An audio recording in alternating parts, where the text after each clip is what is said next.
Great. So I'm John Taylor. I am a licensed clinical social worker, and my practice is just outside of Salt Lake City, Utah. 100% of the work I do has to deal with addiction, betrayal trauma, and couples. Um, so I do a little bit of all of that, and all of that together to help couples get back on track after there has been infidelity or addiction. Um, so today our topic is on satisfaction, and this covers so many different parts of a relationship. So we're going to talk more in general terms about satisfaction, with maybe some specific references to specific parts of a relationship. In that, the first thing I would say about the role satisfaction plays in a relationship is it can get really, really difficult if we don't have the language to talk about our dissatisfaction, or if we don't have the language to talk about what's not working for us. So, for those of you who are participating, I want you to think of the first time somebody said to you, either about you or your loved one, um, what's going on here sounds a lot like addiction to me. What's going on here sounds a lot like betrayal to me. And remember the feelings that happened for you when it was finally given a name. Remember the feelings that happened for you when you knew what to Google to read about. When you knew what resources to look for, like when you could find sex and relationship healing.com and say, this resource was made just for me. When it comes to our level of happiness or our level of satisfaction, being able to put language around and being willing to talk about what's not working for us gives us a lot of freedom, and it can start to cut the path for us to finding greater satisfaction, greater healing, and greater sanity. So a lot of folks that I work with, when they're in a crappy relationship, either with a boss, with siblings, with friends, with a loved one, a significant other, a lot of times that may feel very normal to them, or they may not notice a difference from other relationships they've been a part of. So it can be very difficult for them to put a finger on what feels off. But relationships where we don't have an adequate level of satisfaction, happiness, engagement, enjoyment, they do take a toll on us.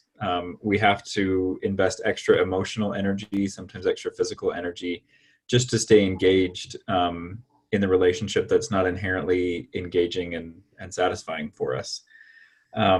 So it's important to note too, with satisfaction, there is not just one global measure for it. It exists along a lot of different lines. So, we can think of sexual satisfaction, romantic satisfaction, passion, intellectual satisfaction, social satisfaction. And those things can exist. We can have different levels of happiness and satisfaction in all of those different areas. This makes me think of the mother enmeshed men who I work with, who can be really great at the intellectual, social, and even romantic part of a relationship. And prior to overt commitment, they can even be great at the sex and passion part of it. But very often, once that commitment threshold is crossed, all of a sudden the sex and passion and romance fall off. And what you have left is a man who's a really great roommate and really great to talk to, as long as you don't want to go too deep and make it too personal about the two of you.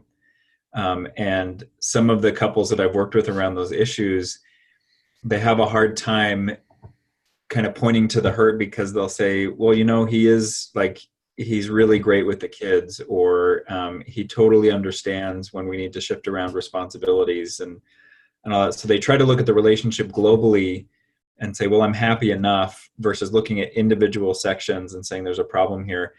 And again, I think that's important when it comes to gauging the goodness of fit for your relationships, or the value of your relationships. It's really important to look across the board and individually with the different areas, because overall, and this is another kind of parallel to individual recovery, just because overall we're pleased with the direction things are going, it doesn't mean we don't need some individual work to make them stronger. And that's the other point about happiness and satisfaction in a relationship. It actually has to be worked for, sometimes scheduled time to work on it, and have a specific plan. So a lot of us reach relationships with the kind of this fantasy that either it's a good one or a bad one. And I would say some relationships get off to a stronger start than others. Like there's just those coworkers you gel with better. There's those romantic interests that you feel the spark with. But no long-term connected relationship continues to be long-term and connected if we don't work at it. Just relying on those initial experiences usually isn't enough to carry us through some of the more difficult things. So this is a place where I think a lot of people find it almost contradictory, because a lot of times we think about our level of happiness or satisfaction in a relationship as this is either a good relationship or a bad relationship. If I have to work at it, it's not going to mean as much, or it's not going to feel as good. But the truth is, especially when it comes to relationships, the things we work harder at are the things we value more. Think about the difference between, throwing up a structure in your yard in a couple of hours versus taking the time to pour a strong foundation, make sure that it meets the specifications you need. It's a very different feeling going into something that's just been slapped up for utility and something that we actually crafted to meet our specific needs. So making sure that we're specific, and that again goes back to being able to speak the language of dissatisfaction, make sure we're specific about what we need, what we are getting, and what we're not getting, helps us plot that course to greater happiness and fulfillment in our relationships. This is the last couple of webinars, we've talked about aspects of relationships that are not necessarily the place that we start. And they're not necessarily things that we can do without a partner who helps us. And this is another one of those areas that it's a little more advanced, because other areas or other issues in a relationship can diminish the room that we have for satisfaction and happiness. For example, if trust has really been violated and trust is low, it's hard to be relaxed enough around a person to feel like happy and carefree or connected with them. So we have to be really careful when we look at increasing the level of satisfaction in a relationship. We have to understand the nature of that relationship. Like, you take this into the workplace. If you're dissatisfied in your job because it's poor working environments and you have an abusive boss, showing up and carving out time to spend in that environment to increase your level of satisfaction, your level of happiness, is probably going to be counterproductive, because there's a problem with the environment in the first place. And it can be the same thing with relationships. If your level of satisfaction is low and this is an abusive relationship, let's say, your level of satisfaction is probably going to remain low, because I don't think many human beings are happy in an abusive relationship. If there's ongoing untreated addiction, this is another one of those areas where it can be very, very difficult to carve out the level of happiness and satisfaction you want without a partner who's willing to work on themselves and get sober. That's not to say that the level of satisfaction can't rise. In fact, that's something that I reference a lot, the CRAFT intervention model, which, as it's been studied, it shows that non-addicted partners who engage in that, their level of satisfaction and happiness in the relationship goes up very predictably. Like 70-80% of the people who engage in this model are more satisfied in their relationships. So again, this is where satisfaction and happiness is really segmented. There's some parts that we can do something about without our partner's help, and sometimes that's adjusting expectations.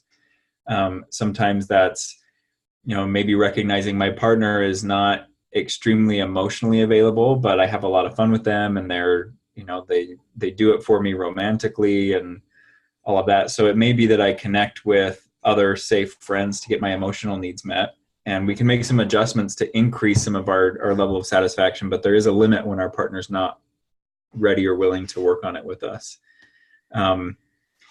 Some of the key components we see that lead to greater satisfaction or happiness in a relationship is when there's verbal expression of affection and admiration.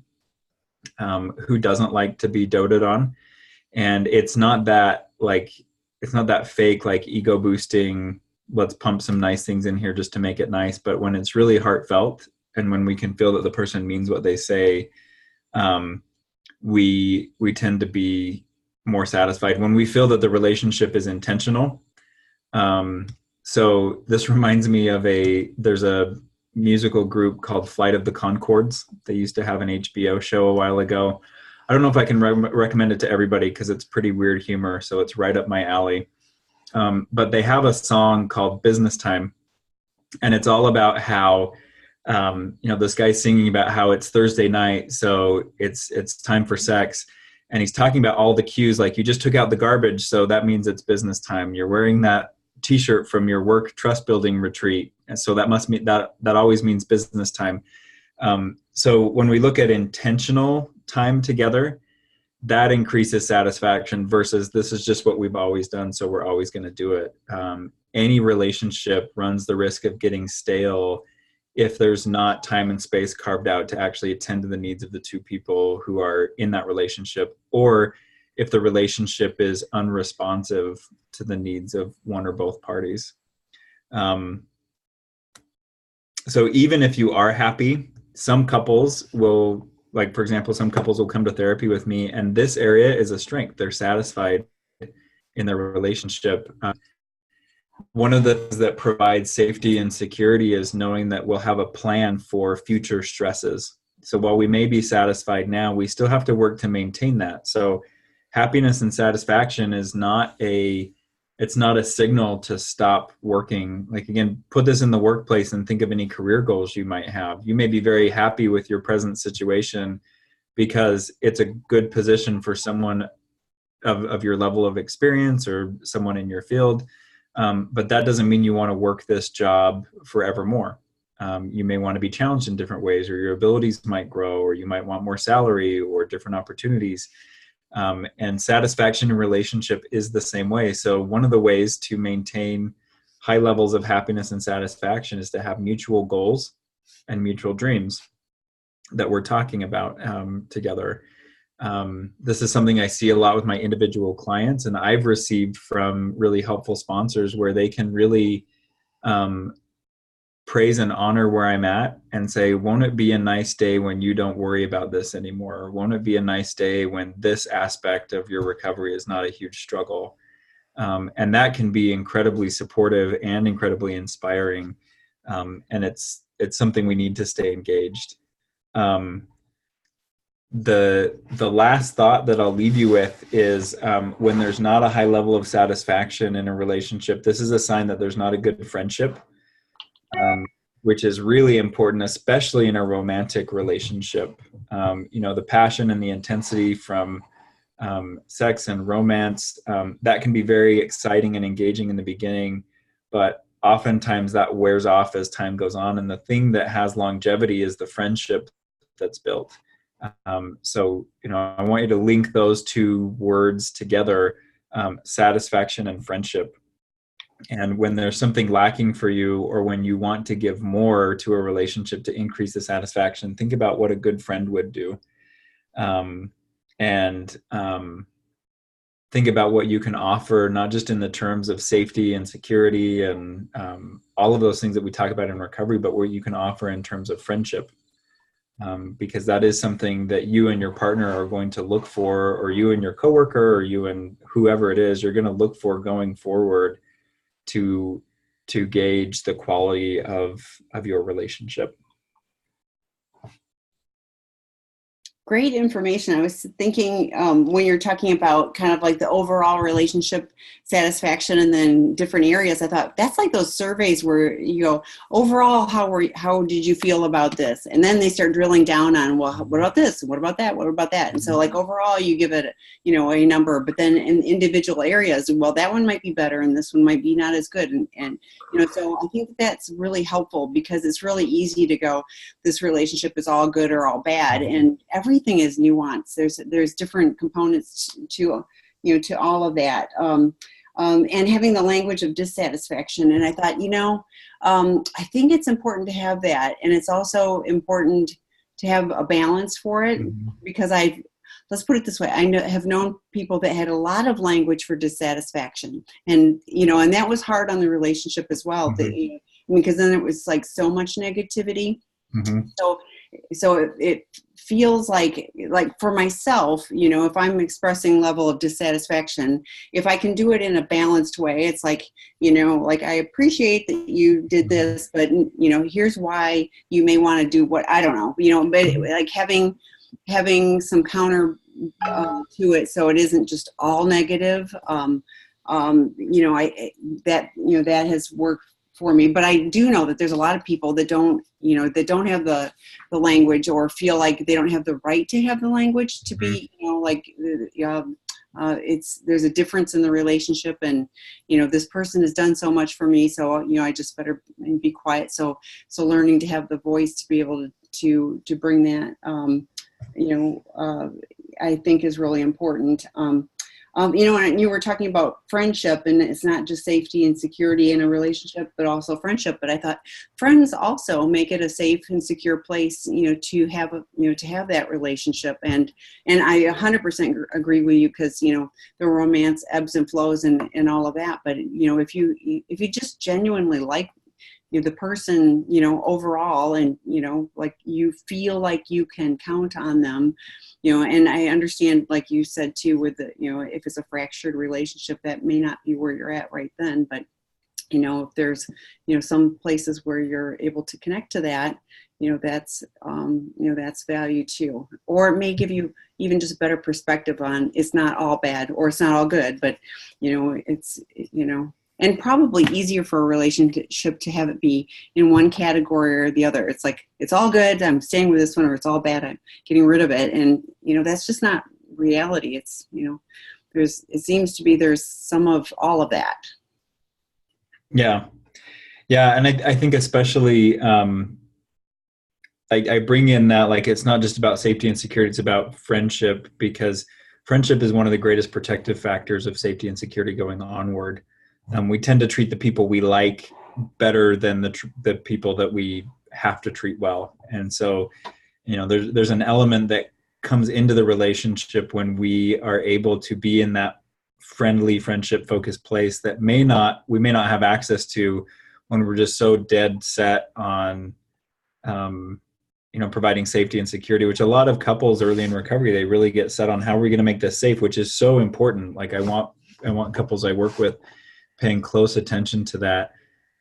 There's also a level of ease and relaxation that needs to be there in order for safety and security to really flourish.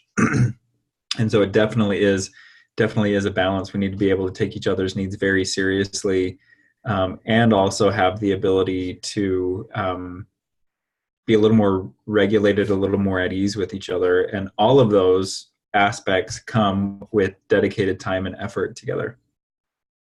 Yeah, I liked, the verbal expressions of affection and admiration too. And I thought admiration is such a good word, because it's not just affection, which is romantic and things like that, but, the admiration, and in my relationships, I do try to point out,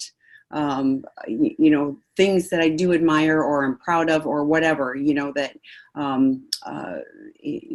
just because I think it's important to, I want people to know if I'm thinking of them in that way. I want to share that with them, as well. So I thought that was, and the intentionality, I think it's really easy when you're talking about getting into this is the routine of what we do. And it's really easy to get into those routines. And then the next thing you know, it's, New Year's again. And you're going like, wow, we just did our whole routine for the whole year again, and, yep.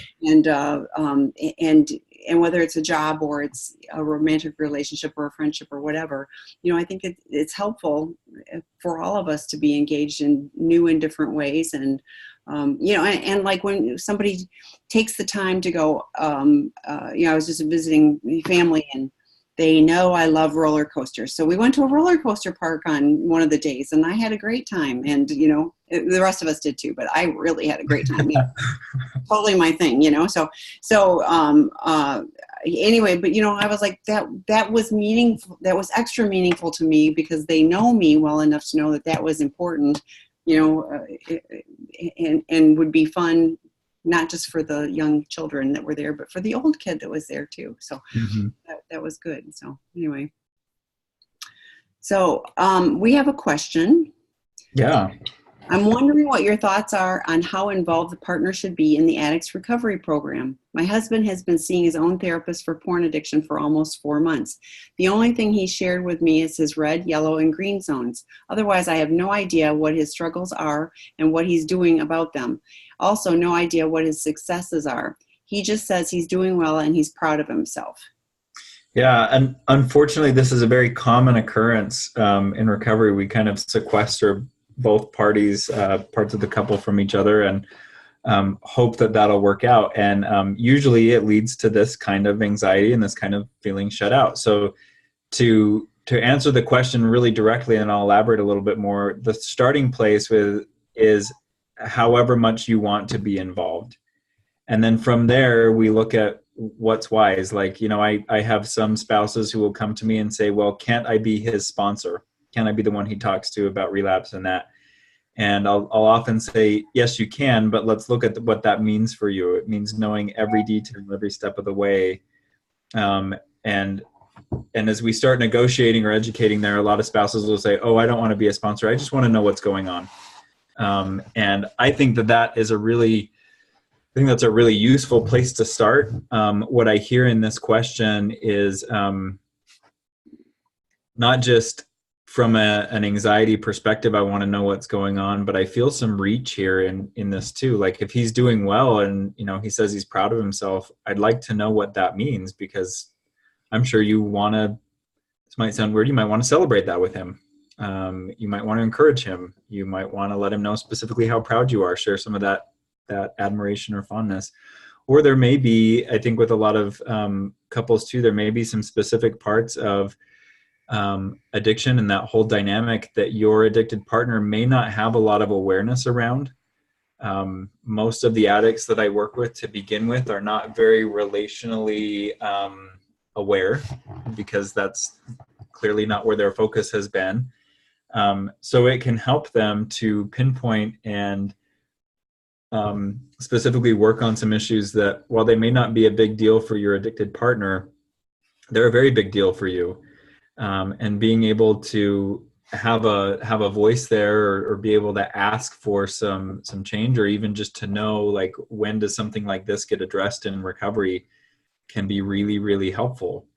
I'm curious if this is something that you've talked to your husband about. Like, I'd like to know a little more about what's going on for you. I feel kind of on the outside of this. If you haven't, I think that's a great place to start the conversation. This can also be a really good time to get some specific couples support. A lot of the therapists I know who just do individual addiction work, they can be really wary to bring in either the addicted partner or the non-addicted partner, because they don't want to turn it into couples work, because the space needs to be about the individual, and there's a lot of benefit to that. So this could be a good time to ask for a referral for some couples work. Attend a workshop together, learn how to have some of these conversations, so that we can check in beyond just what's the big thing that you worked for, or that you're working on. But we can get into some of those organic day-to-day conversations that actually build some of the bond and reduce some of the anxiety, because there's a bond there. One of the things I'm hearing too is it sounds like there has not, and I'm not saying it's timing wise or whatever, but it doesn't sound like you've had a therapeutic disclosure, because you're saying, I don't know what his struggles are, and all of that. So I and John, you may have different ideas about, but I think it would be fair to find out, what the timeline is for that, but also, in a good therapeutic disclosure, you're getting support, behind the scenes as well, so that when that actually happens, you're both ready, for what that is. So it sounds like things are in the in-between, and that is to be expected. So what are your thoughts? Because I know we were just talking about disclosure, you and I, a little bit ago. So yeah. It just made me think. I was telling Tammy earlier today, I helped facilitate a disclosure for a couple that I work with, and one of the things that I noted to both parties afterward is we've completed the first leg of a ritual that changes the way that you guys communicate with each other. So I pointed out to the husband, who is the addicted party here, said you really took time to think through what you needed to tell her and why you needed to tell her that. And, we had to work on some of the feelings you had towards your spouse, being able to put those in the proper place so that you could communicate with her honestly without resentment. And I said to him, could you imagine if all further communication came across this way, what would change in your relationship? And he said, that would be a total change. And I said, well, today marks the beginning of this new way of being able to communicate with each other. And I'd said to the spouse, could you imagine what it would feel like in your relationship if you could expect your husband to be transparent and honest and thoughtful every time he talked to you? And she said, that's all I've wanted for 20 years. So I think disclosure, even apart from just getting the facts, really starts to set up a ritual or a culture in the relationship of honesty, a culture in the relationship of turning toward each other rather than away from each other. I don't know of many other ways to achieve that when there has been addiction and betrayal that don't go through the road of disclosure. So that would definitely be something that I would talk with the couples therapist about, and explore the options there. Because I think that really starts to, in the end, it really starts to invite you into some mutual space to be able to process how addiction has affected things and what you want to do going forward. It really changes the orientation from we're facing each other and we have this problem between us to we have the opportunity to move shoulder to shoulder and to look at this cooperatively if there's nothing in the disclosure that's a deal breaker for us, or if there's nothing in the disclosure that is such a secret that the betrayal thing starts all over again. But yeah, I second your thoughts there, Tammy. I think disclosure is a really probably needed part of this process. So, and I put in the chat, there's a couples workshop, and it is not about disclosure, but there's a couples workshop in a few weeks in Los Angeles, and it's about establishing and implementing healthy boundaries, communication skills, learning how to have respectful and productive conflicts. I mean, and the list goes on, but those are the things that you'll learn how to do in the workshop. So consider that. Paul Hartman is an excellent couples therapist, and might be able to help you get grounding for moving forward with that. She does continue, yes, it doesn't feel like a team thing at all. I want to support him and celebrate with him. He was miles away from me through his addiction, and it feels like he still is miles away from me in recovery. I'm outside of his recovery world. If he had cancer, I assume that I'd be a part of his program. Yes, we've spoken about it. He says he's shared his zones, and that's what he's working on. So we do have a couples therapist. That was where we did the zone talk. Now, speaking of satisfaction, which we spoke about earlier, to me, this feels like there's a very specific area that while that may represent some growth, him sharing his zones, it's not quite what you need. There are some times where I work with couples where in one or both party, the emotions are so shut down. I actually give them a chart that has little faces on it that make the emotion faces, and they start communicating with emotions, or I give them a list of emotional words. They start communicating by say, it's this one that I feel, or it's that one that I feel. And to me, this almost feels like the equivalent, like he's showed you something concrete, and what you may be saying is, but I want to see it on your face in the moment. Like that's what would really feel connecting with me. And so, this may be one of those areas where you're wanting a little more than he is aware that is possible to give, or maybe is able to give. And that's what couples recovery is all about. We ask things of each other that require some stretching and some growth and some thinking. So, I would definitely keep revisiting this one. The workshop that Tammy just mentioned is a great place to start. I like sending the couples that I work with to workshops because so much of the couple session every week is focused on whatever the crisis was that week and making sure that we don't have a rock in the boot going forward. And, we're not actively destroying the connection. What these workshops can do is it can jumpstart some of that possibility. We can cover a lot of ground in less time, in really focused time. And that can give both of you a view of what's possible in the larger picture. I'm thinking of one couple that I worked with in the past where he was really, really shut down with emotional communication, and she was asking for more. And once he got it, there were times where she was like, I wish we could take a break from the emotion for a while and just kind of be on the surface. And he's like, no, I've been starving for this for my whole life and I didn't even know it. I need this. So there can be some big changes there if we're given a picture of what else it could look like. So I would definitely recommend a workshop or something a little more intensive, just to get a larger view of what's possible in recovery and what you guys might be ready for. So next question. My husband is just starting out in his recovery process after about a year of us trying to work through this on our own. As a partner, I know I have to work on myself for a while, and he has to take care of his recovery. How do I know when it's the right time to start asking for support from him or working on us as a couple? I feel quite alone as we work separately, but I don't want to ruin his recovery by asking for help too soon. If the asking for help was simply I need something that you have to give and I've got to take it from you, I would say in just about any relationship, that's almost always too soon. Really what we're looking at here, what we draw from our relationship doesn't necessarily come just from our partner. It comes from the relationship that we've built together. So in my book, it's never too soon to say, let's look at what our relationship has to offer. Now, some couples early in recovery, they look at what the relationship has to offer and they say, well, that sucks because I need a lot more. But just like we talked about earlier in this webinar portion, sometimes we need that very clear idea of what's not satisfying to us so that we can move in a direction of healing that. There's a couple of resources that I really like that couples can engage in together. We've talked about some workshops through Seeking Integrity. Dr. Rob's book, Prodependence, and the drop-in groups related to that, I think, talk about how we can be in a relationship that there's still give and take.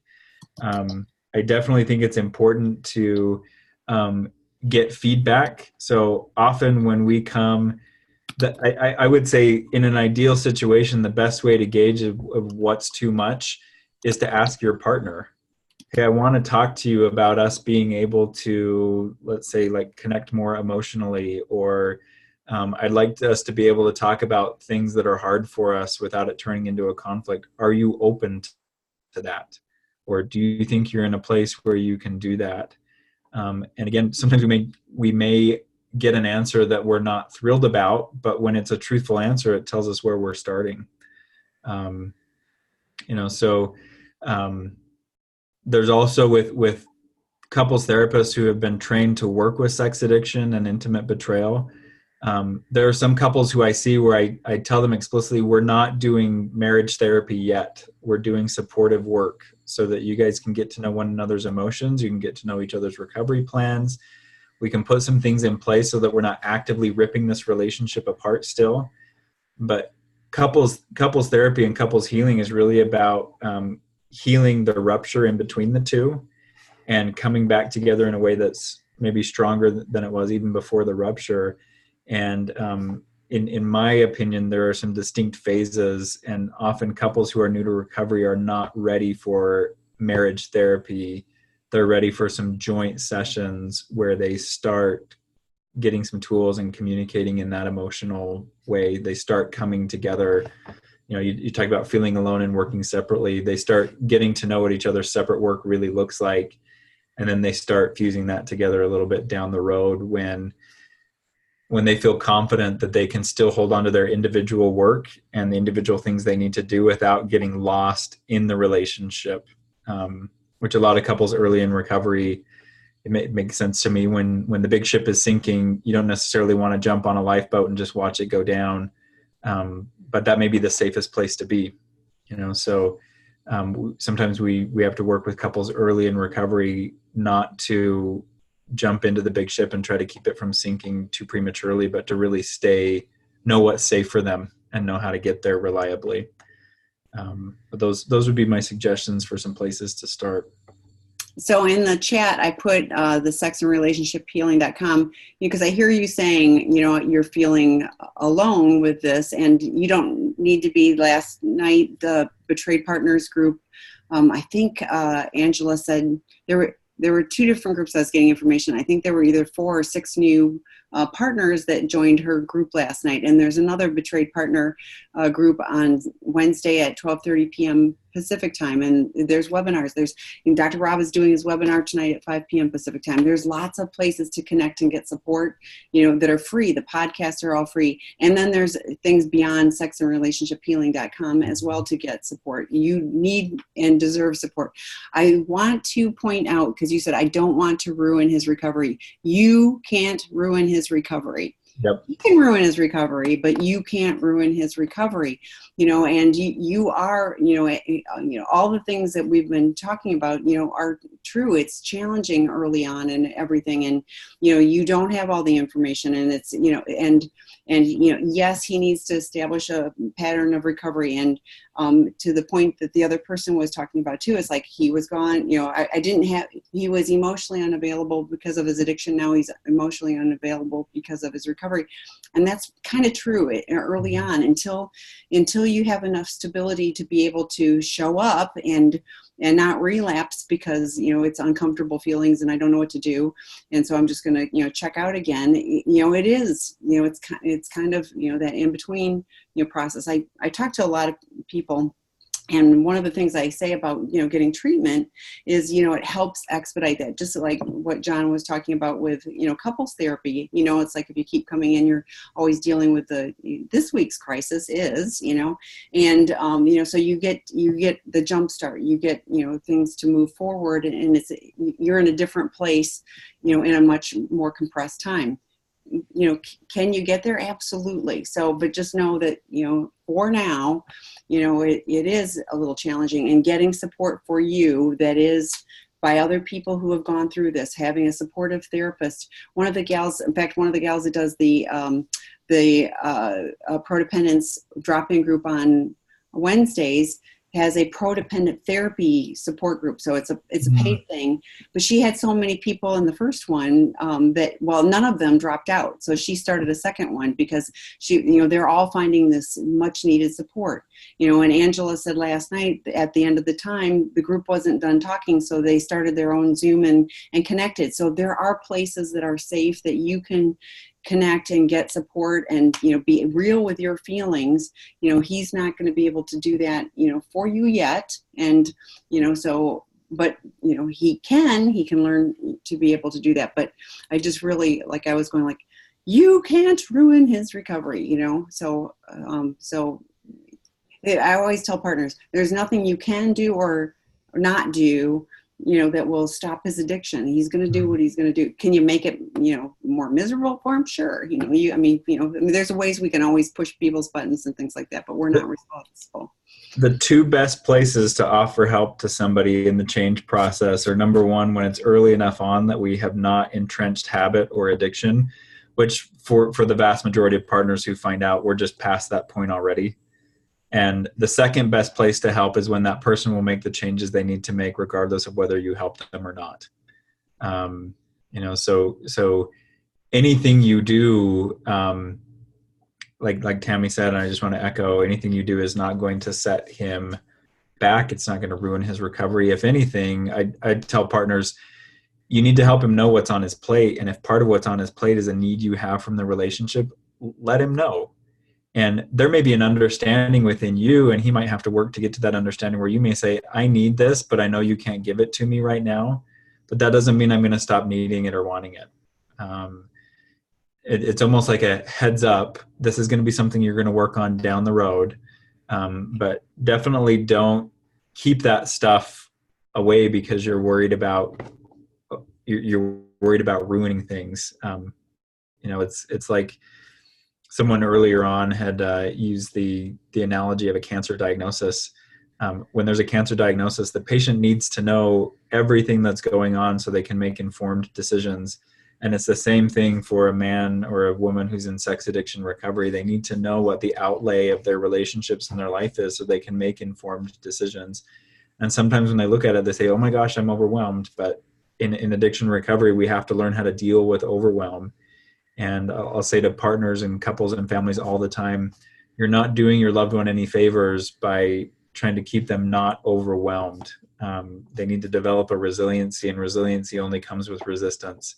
So if there's something legitimate and it's timely and it's honest, bring it up and then see what you need to do in response. And I think you're exactly right. And even if you say, I know you can't do this right now, but I want this as a goal that we work towards. And, John has done a lot of really good webinars that are previously recorded. So if you haven't been on with us every week, I'd invite you to go back, because there's a lot of things that are like, here's 4 things you can do. Well, I can do 4 things, and it's one of those, if you break it down, in Dr. Rob's book, Out of the Doghouse, it's about rebuilding trust. So there's some very practical things that you can do to help. The podcast series, there's a lot of them, but I reference Stan Tatkins a lot because it's about we do. So if, what can we do that works towards the relationship? Are you going to get it right from the beginning? No. But if you go, okay, well, I can see that we're both trying, and, then there's some wiggle room. You kind of feel like, okay, if we're both striving for this, and it's not just, he's doing his thing and I'm over here doing my thing, then it's kind of like, what's the point? But with Stan Tatkins, it's like we together, like you were saying, if we stand side by side and look at the problem, we are better together than we are individually. And so, if we can, if there are places we can come together and work towards something, and it may be that, he goes, I can't do that right now, but I hear you. And I'm going to work on figuring out, steps so that I can get, even incremental steps there, helps. So her next part of that was, could you point in a good direction for some resources to start communicating and working together in a helpful, healing way? All the ones I just said, including that workshop, seriously, we're going to do them again too, but August 16th through 18th. But, I think that those will probably be, a regularly scheduled, opportunity, because Paul Hartman, does a really good job with those. And whether you're in the stage where,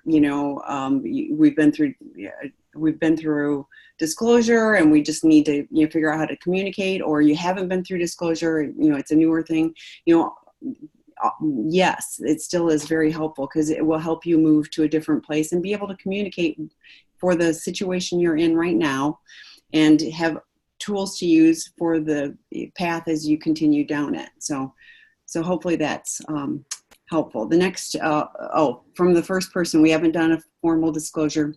He says, I know everything, and it would be a lot of work to just find out I know everything already. I want to bang my head on my desk. If that's all disclosure was for, we don't need to do a lot of formal disclosures, but the information you get is like this much of the puzzle piece. Some other things you get, like I have yet to do a formal disclosure where I work with the addicted spouse, where we have not had to do work on, or we haven't uncovered some significant part of where they hold resentment or where they hold big emotion that gets in the way of their relationship. And just the process of me working with them on getting a disclosure letter together that's just all about responsibility and there's not blaming there, it's transformative for them. And it starts to, just this morning I was helping to facilitate a disclosure, and just the process of, him being able to say for the last couple months, I have feelings about this, but this is about your safety and your healing right now. So I'll take those feelings to my individual therapist and my support group, and you let me know how you want me to show up. It's incredibly helpful for her and for him in the disclosure process. He knew exactly where he needed to land for her in order to provide something safe and useful. And she watched her husband, who for years has tuned out of their relationship and thought of himself over everything else. She watched him adjust on that, and she watched him move in. And they both said this morning when I was checking in with each of them and their individual therapists, they both said, we've actually been connecting a lot more and feeling a lot safer with each other in the preparation for this than we have before, and we haven't even given disclosure yet. And that time will tell kind of what happens for this couple, but that's the kind of that's to me, that's why the disclosure process is important, is not because of just what's said, but because getting to the point where we can say it in a way that's going to be useful starts to shift some needed things in the relationship. So it's actually, I would probably say maybe 30 to 40% of the disclosures that I've done have contained new information that the partner didn't know about. A lot of them have started with this. We had lots of talks when I found out, and I know everything. And he'll say, yeah, she knows everything. And I told her everything. But there still needs to be some emotional shifting. And that's what that ritual of disclosure can do. So this is going to be recorded, and I would encourage your husband to watch even that section where we can talk about the things that shift in disclosure outside of giving information. Because like I said, the information's like this much of it. And I would say in the large scheme of things, the information is lower on the priority list of what we want to see happen in the disclosure than we would think. The things that help the relationship later on, yes, the honesty and information has to be there. But as far as what moves the relationship forward, is that emotional preparation and that, being in the right space emotionally for that ritual that I see really unlocking a lot of movement for couples.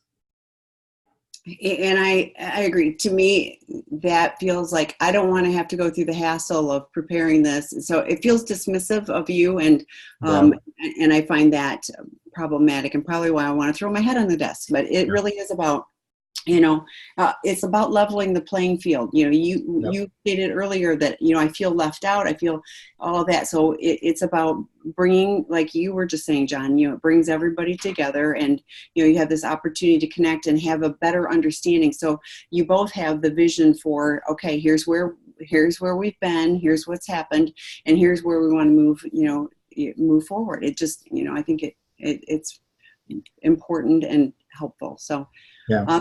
The next question is, do you recommend to start a couples intensive after discovery, or wait until or after the addict has gone through their own recovery? And if so, how long can it take? So a couple answers on this. First, I don't think there's always a reason to wait to get in and do some couples work.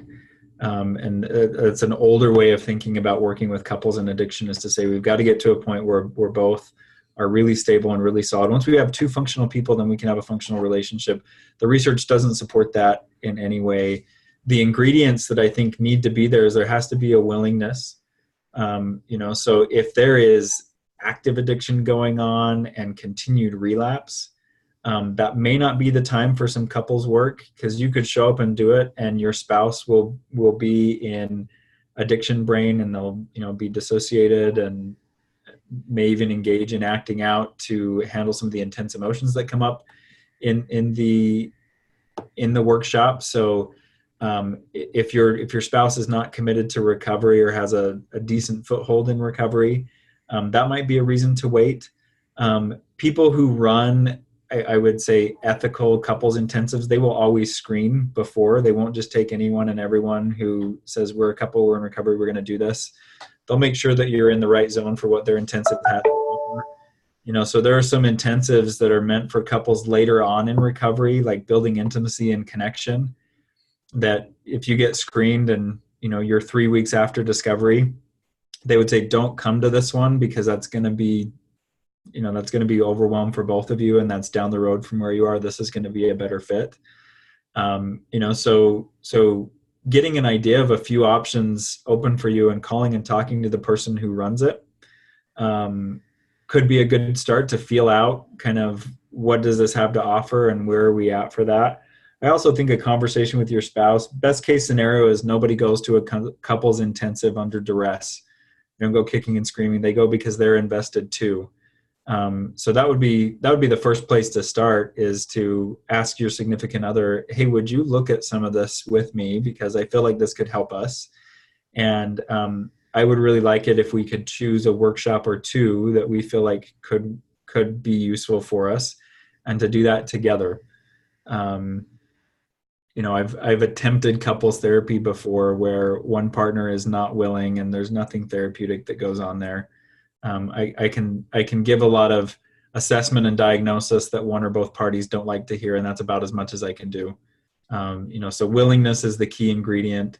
Some stable sobriety, or at least some stable support systems and supporting in sobriety, I think need to be in place too. But beyond that, I think it's important when working with couples in addiction recovery that you don't get the sense that you've got to figure out this much on your own and then you'll get help with the rest. Just those really basic ingredients, I would say, check and see if those are there, and then start calling around and finding a workshop that's a good fit for you. Yeah, I concur with you. Like, we have a separate questionnaire that we send to each of the partners, because to the point of the person before, he said, I know everything. Well, we want to find out what really is going on for each of them, and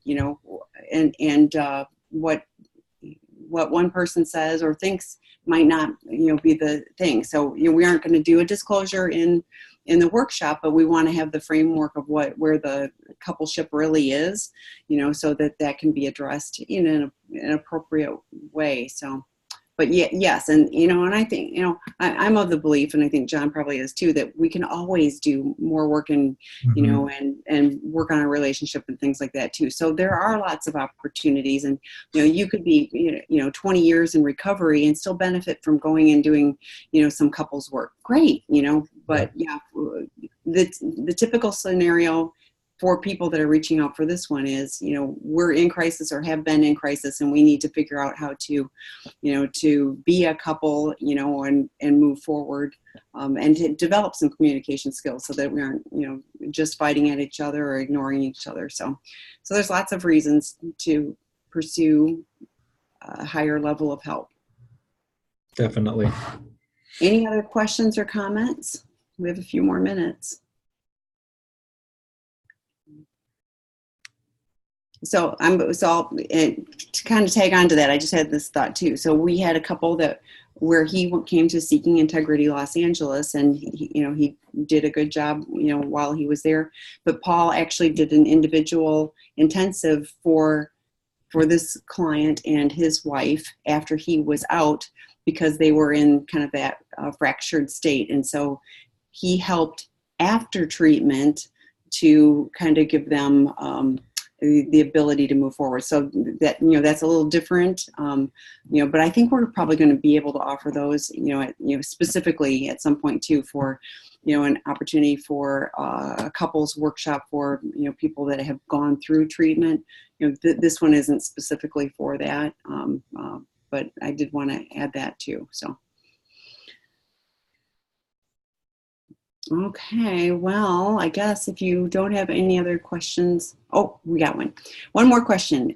It absolutely is okay. Do you have any good daily routines for keeping an open line of communication or checking in on emotions? Oh, that's a good one. Yeah. This is one of those carving out the time and space to do that relationship work thing. A check-in is a really good idea. And there are all sorts of configurations of check-ins. The way that I look at all of them is all of them contain really good components, just like a drug cocktail to treat an intensive illness. What works for me is not going to work for you, and you kind of have to put it together in a custom way. So some things to check in on that I think are really helpful, like just finding out what your partner had been feeling that day. With or without an explanation of why. Sometimes just that being able to state an emotion is clear. Something that they're proud of from the day, something that they wish they could do a little more work on, could be helpful. From Recovering Couples Anonymous, there's a check-in that I really love because it focuses on personal responsibility and it puts us in the relationship space. And so there's two questions two things that we answer. The first one is, a gift you gave me today was. And so we tell our partner something that we appreciate from them. And then something that I have done today that may have made our relationship more difficult or more strained was. So then there's that personal accountability of the mess maybe that we've made. I think a check-in, at least early in recovery, ought to include some accountability around sobriety. That's for both partners. Not that both partners are addicts, but partners of sex addicts as they're working on healing. There are things that keep you in emotional sobriety and things that take you out of emotional sobriety. And being able to communicate where we're at with each other in that is important. Again, in best case scenario, I don't recommend the check-in on sobriety as a way to invite beating each other up, but more of that, like, let's say your addicted spouse says to you, no, I've relapsed today. It helps you calibrate because you've probably had a gut feeling, or you've probably noticed something like that seems a little off and I'm not quite sure what it's about.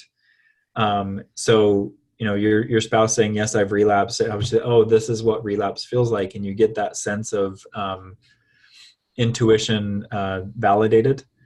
Another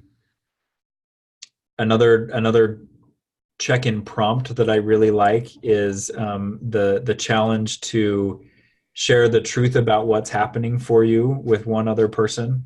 And so that it may be something big, like relapse or whatever, or it may be, I was thinking about my family of origin today and it brought up some pain for me. Like, what these check-ins are designed to do is just to give you a little bit of a glimpse into each other's internal world, but not necessarily become, now we have to dive in and process and get lost. It's just these little calibrations, just these little check-ins. Those are things that you can talk with your recovery support communities and find out how other people check in and what they check in around. And then again, with your spouse, build something together. It would really help me if I knew XYZ about you each day. Can we set up a way to check in about that? I would really like to tell you about XYZ in my life. Can we set up a time to talk about that? And then just like Christmas, it doesn't matter if it's 11:30 p.m. on Christmas Eve night. You're going to bust your butt to be ready for Christmas morning. And it's the same thing when we have a set check-in.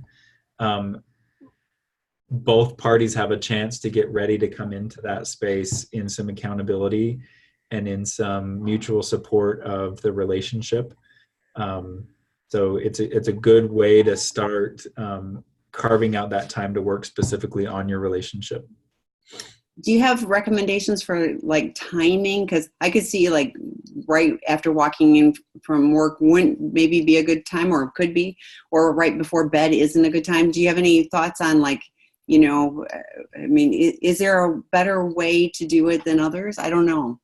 When I think of the kind of energy space I need to be in to give something meaningful, for me, that's first thing in the morning. If I am spent at the end of the day, or I'm coming home and we're trying to check in while there's the stress of joining back together, that may not be real helpful. Checking in really late at night can sometimes lead to those conversations that go on like 6, 8, 10 hours longer than you need them to go on. So I like having my wife and I usually check in over breakfast. That does a couple of things. Like, one of the things that we see that leads to greater connection between two people is just knowing what's going on in each other's day. It's one of those weird, simple things you can do for a relationship that builds some bonding. So it's a convenient time for us to check in. What do you have going on today? Share a couple feelings. And then there's a hard stop because either she's got to go to work, or I've got to go to work, or we've got to get the kids going. So the check-in itself stays pretty time limited, and that keeps it something that we're both interested and motivated to be a part of. The deeper conversations, we usually have to say, hey, we need to carve out some time to be able to talk about this. And then we figure that out. So for me, I like it as a way to start the day and to calibrate with each other. You can try it at night, as long as, I would say, keep it time limited to begin with. So in 2 minutes, tell me how you've been feeling today. And then I'll take 2 minutes, and then we'll say thank you. And that's our check-in. Oh, I like that too. Yeah, because I was just thinking, I would not do well with that. Like right before bedtime, I'd be like, so yeah. I like that. I like having the time limit and, setting kind of a routine that makes a lot of sense. So someone said, thank you very much for answering our questions. You are amazing people to offer your time and support free to help people like us. We're glad you're here. And thank you, John. We're out of time. So thank you for another great opportunity. Like I mentioned earlier, he's got a whole bunch of previously recorded. So if you didn't catch all of those, his and others are on the site. So I'd invite you to take a look at that, the podcast, etc. And as always, if you need anything, you can reach out to us through the sexandrelationshiphealing.com website. John's bio is on there, so you can find his email address there as well. So until next week, thank you all. Thanks, everybody.